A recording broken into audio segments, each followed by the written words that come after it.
হরে কৃষ্ণ। আজকে আপনাদেরকে নতুন একটা রেসিপি দেখাবো, যেটা আমাদের ইস্কনের ভক্তরা খুব পছন্দ করে।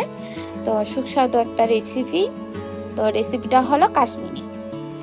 তো প্রথমে ময়দাকে মেখে অনেকক্ষণ রেস্টে রাখতে হবে, প্রায় 1 ঘন্টা 2 ঘন্টা রেস্টে রাখতে হবে। রাখার পরে ময়দাকে ধুতে হবে। এই যে ভিডিওতে যেভাবে দেখতেছেন সেভাবে ধুতে হবে। ধুইতে সাদা পানি যাওয়ার পরে একটা পরিষ্কার পানি আসবে। তো দেখতেছেন ভিডিওতে খুব সুন্দর করে পরিষ্কার একটা পানি চলে আসছে, আর একটা অংশ থেকে গেছে। ওই অংশটাকে ধোয়ার পরে ভালো করে ধোয়ার পরে গরম তেলের মধ্যে একটু একটু করে নিয়ে দিবেন। ঠিক ফুচকা যেভাবে হয় সেভাবে ফুলবে। আবার সেটাতে যখন বাটিতে রাখবেন আবার এটা শুপসে যাবে। তো এরকম করে সবগুলো ভেজে নেবেন। তো বাদাম, তারপরে আদা বাটা একটা পেস্ট তৈরি করে নেবেন, লঙ্কা এগুলো দিয়ে একটা পেস্ট তৈরি করে নেবেন। তারপরে আলু ভেজে রাখতেও পারেন, আবার সিদ্ধ করেও দিতে পারবেন। যার যেরকম ইচ্ছা সেরকম করে দিবেন। কাশ্মীরি গুঁড়ো লাল করে ভাজবেন। লাল করে ভাজলে কি হয়, দেখতে একটু সুন্দর লাগে। তো লাল করে ভাজবেন, আবার দেখবেন চুলার আঁচটা কম রাখা অবস্থার মধ্যে ভাজবেন। আর আস্তে আস্তে ধৈর্য সহকারে ভাজবেন, লাল হওয়া পর্যন্ত দেখবেন।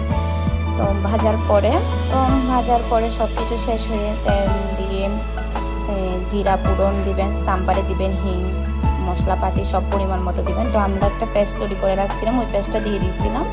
তারপরে টমেটো দিয়ে ভালোভাবে কষাবো।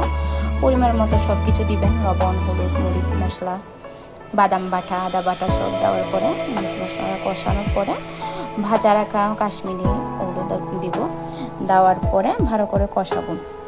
তো ভালো করে কষাতে একটা কালার চলে আসবে, খুব সুন্দর একটা কালার চলে আসবে।